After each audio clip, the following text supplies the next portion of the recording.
After some big winter storms, we started to notice huge amounts of plastic being thrown up on our local beaches. So we set up Snowdonia Beach Clean to encourage local people to come out and see the issue of the plastic pandemic and what it was doing to our local coastline. We started to think about the bigger issue, so how toxic was this material and how it was polluting our natural environment. Back in 2018, I wanted to track a waterway from the source all the way to the sea. I wanted to raise awareness of the plastic pandemic and the flow of plastic before it enters the ocean. Research had come out in the national press about microplastics being found in a few lakes in the UK. Luckily, the scientist who carried that out was Dr. Christian Dunn, who was actually based at my local university, and he agreed to come on board with that project.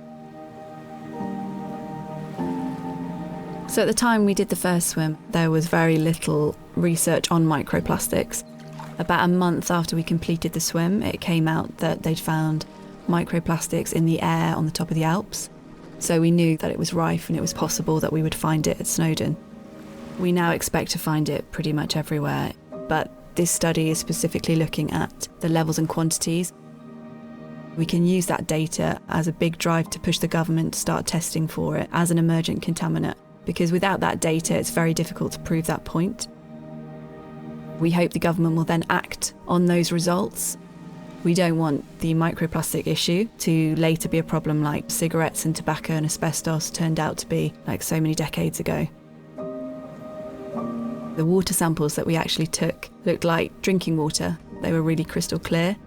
Although you can't see them, they're an invisible contaminant. It doesn't mean that they're not toxic.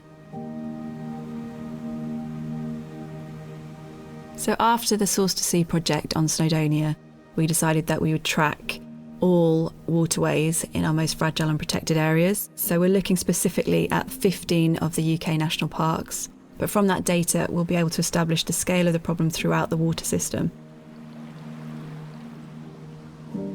At the moment, there is not enough data to establish the full effects of microplastics, so the spread and build-up is causing untold damage on wild waters.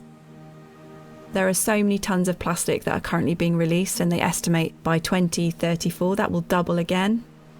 The scale of the problem is so vast that it needs to be turned off immediately at the source. Our purpose is to achieve cleaner waterways. We want to raise those issues that these contaminants are having on everything from our ecosystems, human health, wildlife, and our waterways.